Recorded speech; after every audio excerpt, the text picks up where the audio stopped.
Welcome back to the Saints and Alumni Show right here on WVCR 88.3 Through the Saint. I'm your host this week, Brandon Murphy, class of 2017 from the Office of Alumni Engagement. And this week I am joined by Jay Murr, class of 1987. He is the Chief Learning Officer at General Electric and this year's Louis Golub Executive Lecture Series keynote speaker, which is taking place here on campus at Siena College on Thursday, April 11th. A reminder to everyone listening today that there are a few ways to listen to the Saints and Alumni Show, a bi-weekly podcast highlighting members of the Siena community. You can listen here on WVCR 88.3 The Saint, iHeartRadio, Apple, Spotify, and you can subscribe to the Siena Alumni YouTube channel to check out the complete selection of shows. Jay, we have a lot to unpack today. We're excited for today's show, but even more excited for the event on April 11th. But before we even get to the event, we've got to kind of, unpack your story a little bit. And before we get to that, I want to introduce you, welcome you, your first time. How are things today? Hey, great, Brandon. Thanks so much for making this possible and for all the listeners today. Just a beautiful day here in New York. Spring is nearly here amongst us. So really excited about the conversation and then what we're going to be doing in April as well. It was so close to spring. We had, tidbits of 65, close to 70, and then you get right back into that, 55, 50 weeks. So we're excited for the spring weather. And when you're back on campus in April, it's going to be great to have that weather as well. But I do want to talk a little bit about your first time on campus. And I don't want to give away too much information talking about, rewinding the clocks, but I'll say it's probably the best music ever produced in the decades. My parents loved that kind of music. I still listen to it. So let's take it back to maybe a time where you were looking at colleges and specifically what you wanted in a college and that process for you, Jay. You got it. And first, I commend you for your musical taste, right? Because I go back to those days and I think of all the concerts I've seen over in SPAC, the Cars, the Pretenders, Loverboy. There's quite a few. We still listen to them. So I'm glad you appreciate that. So look, as I rewind the clock back to those moments in time, I completed 2 years and I was looking to complete my bachelor's. So I had my applied AAS degree, 2-year degree. And I need to get my bachelor's. It was definitely a drive for me to have. So as I was looking in the Capital District, for me, for so many of my peers, we just recognize Siena being just a quality place for education. It has such a great brand as it relates to the business school and the acumen of around the financials, be it the marketing side, any of the disciplines under the umbrella of business. But Brendan, what I also liked about is that it really spoke to the humanities side, the liberal arts side, the human equation side. And frankly, I also just did better in a smaller school environment than like a massive, say like UAlbany, for example, right? Or a larger state college outside of New York. So for me, it was all of those reasons that I made the decision, was fortunate to be accepted and spend my time in attaining that bachelor's degree. I joke every now and then with some of my high school friends that went to the big universities and high schools. For me, I graduated with 77 kids in my high school. And when I attended Siena, there was more kids in my dining hall than there was in my hometown. And I said, wow, this is a shock. So I loved that small, intimate feel, even though it was even bigger than what I had in high school. And the conversation today is so timely and in so many ways. And for example, I'll give our listeners some insight. The past couple of weeks, we've been meeting with the Middle States Commission for the reaccreditation of Siena College. And during that dialogue, we've had discussion about growth of Siena inside and outside of the classroom. And those two experiences are so critical for the Siena experience. And I want to first unpack a little bit about your inside of the classroom experiences. Can you talk a little bit about what you studied at Siena and what those skills you gained and what you took away from that time?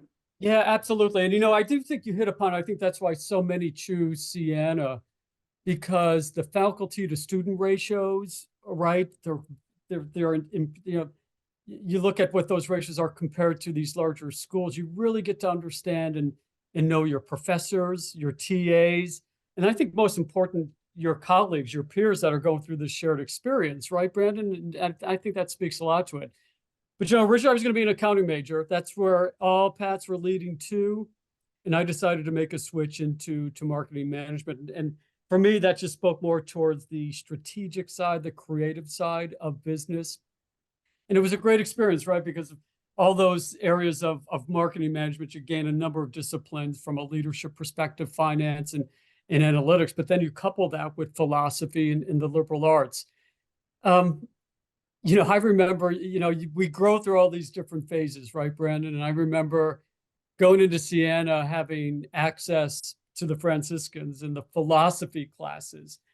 One of the classes I remember being around biblical studies where we're like going deep into understanding these various letters in the Bible. I'm like, wow, I'm just having different Yeah. conversations and my eyes are opening in a much larger way.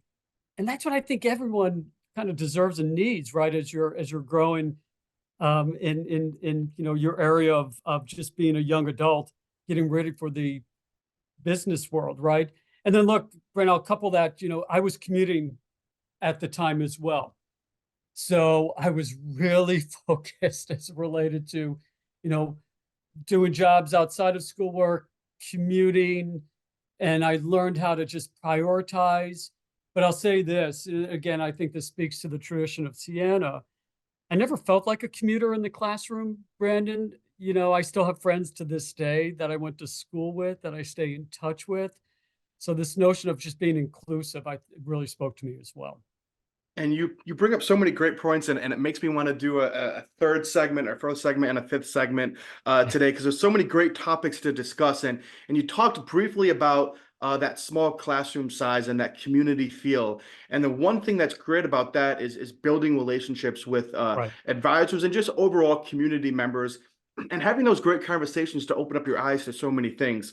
Right. For you, Jay, I know from the pre-interview that Jim Nolan played a positive role with your time at Siena. And at your time, he was the department head of the School of Business. Can you talk about maybe how you first met Jim and how your relationship grew from there? Yeah, absolutely. So, and we'll get into this story, Brendan, as it relates to what I did, post Siena. But I had, certainly was able to spend some time with Jim while I was attending school. But when I was out in the workforce and was out in the workforce for a number of years, I stayed in touch with him. And when I was back in the Capital District, I had an opportunity to give some time back. So one of the things I was able to work with on Jim was he asked me to join the advisory council when I was back in the Capital District. And that would have been like in the early 2000s at the time. And it was just a great opportunity for me to engage on, what Jim in the business school and the faculty were looking to achieve, to make sure that we're doing the best to prepare our students, right, for the business community. And look, I just enjoyed being at these events, such like the capstone, for instance, Brandon. Yes. The students would go through a whole semester, and at the, as they're getting ready for graduation, they go through this very formalized capstone event. And just to be able to participate in that and also just be really impressed by the talent, right? It was a really good way to stay connected. So I think it's just another great example with Jim, of that being inclusive, wanting to gain an external perspective, and really just trying to continuously improve the program. So that was, and to this day, right, Brennan, that baton handed off to Chuck Seifert, right now president, and now Dean Rashmi. I still have stayed involved since that time to give back. And we've got just under 5 minutes left in the first Sure. segment today. It goes by so fast when the dialogue is so good. And there's just about two questions left that I have for you, and I think that our listeners might be really interested to learn about. And you highlighted in your last answer the business community, and it's so important for the undergraduate students to get involved within the business community, whether that's through research or through internships. Right. And I know it's kind of inside the classroom, but also outside those classroom experiences. Were you involved in any kind of internships at Siena? And then did that influence you at all post college? Yeah, absolutely, Brendan. It's a great question because it's so key, right, to making that leap from college into the workforce. It was a vital one for me. And it was through Siena that I gained the internship at GE. And it started actually in 1986. I was a junior that eventually led to my employment. Now I'm looking back now 37 years later. In that role, I will spend a little time, was customer service, inside sales, and fulfillment. Just an incredible place to start as an intern. And what was really cool about that experience, I was one of the first set of interns that was hired into Ah, GE Plastics. And after that, it became commonplace to hire from Sienna interns after we made that introduction. So the interns of that time made a really good impression on GE, and they continue to. and the great thing about Sienna is we have the McDonnell Career and Internship Center, and every month in e-news we highlight in what is called the Intern Journal, and we highlight various internships throughout the campus. And I know for those listening, if you're interested in getting involved within internships and you want Sienna students, feel free to reach out to the alumni office and we can direct you to the right people. And in the 2 minutes that we have left today in Yeah. the first segment, the last question that I have for you is, you have this amazing story after Sienna that's going to highlight at General Electric. Were there any advanced degrees or certificates along the way after Sienna that has helped you professionally in your life? Sure, absolutely. Yeah. So you're never done learning, right? So you never stop, Brandon. And for me, after Sienna, I took some time to complete my MBA, concentration in marketing over at RPI. So I did that in the early 90s. And then a decade later, in the early 2000s, e-commerce was big. I ended up doing a distance Master's of Science in E-commerce from the University of Maryland. And then at GE, they continued to invest in me. So I participated in a number of sales and marketing leadership programs. I've completed certifications as a black belt and then a master black belt in Six Sigma, a number of professional skills classes, and they continue to invest into my development throughout the years. And I think it's part of the reason why, GE's been such a great place as a value prop for people, and that's the investment they make in you. So that's a quick hit list of the advanced degrees and certificates. And I love having you on the episode today because you keep dropping some of these hints for the second segment that we're going to dive into greater detail after we return from break. We're going to paint a little bit deeper of a picture of your timeline at GE, talk a little bit about AI, and then hone in on a sneak peek about your topic and your keynote address on the event on April 11th. Don't go anywhere. We'll be right back here on the Saints and Alumni Show. Welcome back to the Saints and Alumni Show right here on WVCR 88.3 The Saint. I'm your host this week, Brandon Murphy, class of 2017 from the Office of Alumni Engagement. And this week I am joined by Jay Murr, class of 1987, Chief Learning Officer at General Electric, and this year's Lewis Golub Executive Lecture Series keynote speaker, which is taking place here at Sienna College on Thursday, April 11th. So in the first segment of today's show, we did a little bit of categorizing within this broad timeline of highlighting various experiences and beginning to paint the picture of you at General Electric through the internship. But I do want to begin the second segment today unpacking in greater detail your time at General Electric. And I kind of first want to focus on that first job right after Sienna. I'm curious, and our listeners might be as well, was it the first job at GE, and what was that job for you? Sure, Brandon, and I still have fond memories of that. So it was an inside sales, customer service, fulfillment type of role. And I look back at that, it's like, what an incredible first job to have, because I'm working with the plant sites as we were manufacturing plastics that went to injection molders across the world. I was able to spend time out in the field with our customers. I'm spending time with field salespeople and marketing people. So it gave me just a really good lens of being able to kind of take that order to remittance, as we call it, and play a part in each of that. So as I look at what I learned from those times, you understand like all of the processes for what it takes when that order starts to the time it's delivered, and then any post-service needs that happen. So that back office piece was so important, because later on in my career, I ended up going out into the field. So having that customer facing and then order fulfillment piece was really critical for me early in my career. And we talked, that internship and that early first job foundation can really expand throughout the years. And I was mentioning to you that my dad stayed at National Grid for 25 plus Yeah. years and just retired last summer. For you, you've stayed at GE for roughly 37 years. But that foundation has grown in so many different roles and capacities. And I know there's a lot to cover within those 37 years, but I do want our listeners to understand maybe some of the different themes within GE that you've played in and highlight those through the years. Sure. And first, congrats to your dad, right? That's a nice run. And I still look at the time I have, and I can't believe it's been as long as I've had. And the way I explain it, Brandon, when people ask me that question, I tend to bucket these in like three broad categories. Early on into these areas of customer service, sales, marketing roles, where I was able to, like I shared earlier, have the fulfillment side, but then the customer facing side of the equation. Then I jumped into Six Sigma. And because of my experiences earlier at the start, I was brought into supply chain.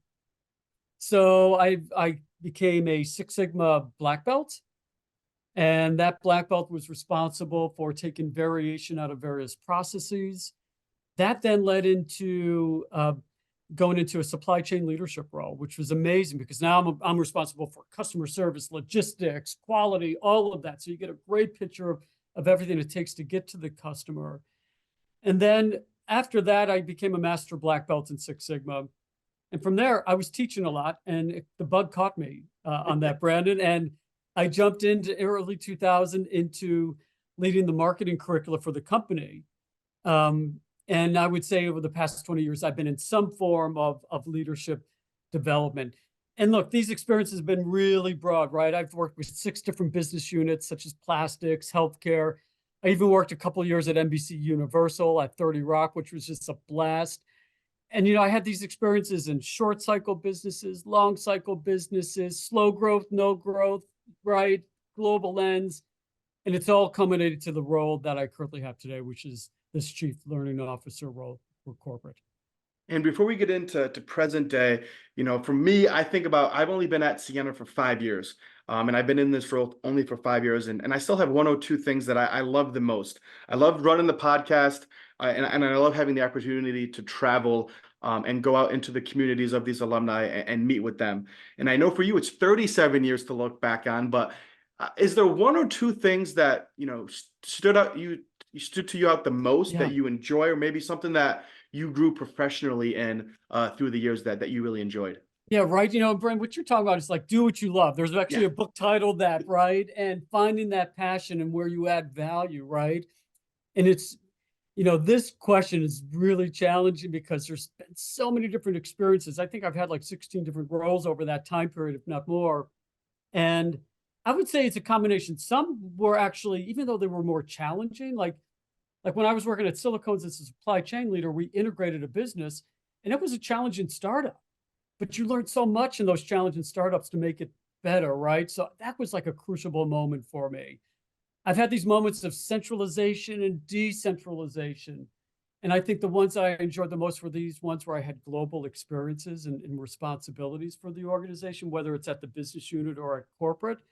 And then look, I'm just super privileged in the sense of being able to work in the role I have because it's helping stand up each of the businesses as they run independently. And it's just an incredible team and sense of cooperation I've had over the past 2 years. So those would be kind of the three I would broadly place out, some better than others, right? But all of them have been incredible experience. But that's what I would share on that question. And when we look at present day, we're so lucky at Sienna to have you come back as the Chief Learning Officer to talk about AI. And for the second half of the segment too, I want to dive into a little bit about that present role and then talk a little bit about the upcoming event. So for those that maybe don't know that are listening, what is a Chief Learning Officer, and specifically what is that role at GE? Sure. So for those that aren't familiar with that, Brandon, the role itself generally covers all learning in an organization. So you're responsible for the learning strategy, the learning budget, the organization, the tech platforms, the content, the vendors that you work with. And you're working with various stakeholders across the business to drive what's critical. And for GE, it's all around the capabilities that the leadership team is driving or the culture of the business. Now, some CLOs can do it more functionally, where you get into more technical skills for the function, but generally speaking, that's what it entails. Now, for me, the past 2 years, like so many of my colleagues, we've been working. We have a smaller group because the rest is just running the business. Mm-hmm. But I've been part of the separation management office, working with this team that's focusing on standing up the learning organizations for each of the business units. We spun off our healthcare business over a year ago. We're going to be completing our final separations and spins as of April 2nd with our energy business under the title of GE Vernova, and then our GE Aerospace business. So I work with each of the chief learning officers as it related to their strategies, their organizations, the tech platforms, the content, the vendors, to make sure they were day one ready. And it was just an incredible amount of trust and cooperation. I think a lot of that has happened because of the work we've done in years leading up to it. And that's been the work I'm doing today. And this is such a great conversation that leads into this next question about the event and about AI. And on April 11th, as I mentioned, we'll have you on campus as the keynote speaker for the event. And your address is going to highlight this broad topic of AI that is so loaded in so many different ways. But for you specifically, what is AI in the lens that you work with, and kind of how have you seen it influence your industry specifically? Yeah, I'm glad you put it that, because it is a topic that we're just inundated with every day. Like, and it's, and even as I prepare for this, it's like, okay, every day adds a new news headline on the topic. So I think framing this is really important, right? Because the topic is going to be around leadership implications and ethical concerns around this. So when I frame it and scope it from a learning perspective, AI is not a new concept. Artificial intelligence has been around and been discussed in various forms since the 1950s, right? But it's really hit upon us because we're now seeing it as consumers, right? Yeah. In a much more accessible way. Now, when it comes to, and I would say the other difference right now is the speed of adoption, right? So we're just seeing a much quicker cycle of adoption than what we would have seen with social media and e-commerce before that. But when I look at this from a learning perspective, right? So I'm the chief learning officer. I'm working with leadership development content and work with all of our vendors, et cetera. A lot of it comes down to, in our space, around the personalization. So Brandon, if you're on our LXP, our learning experience platform, that platform is going to look at what Brandon goes to and spends time on, right? So we're going to look at how do we personalize the vast amount of content to make sure it's meaningful for you.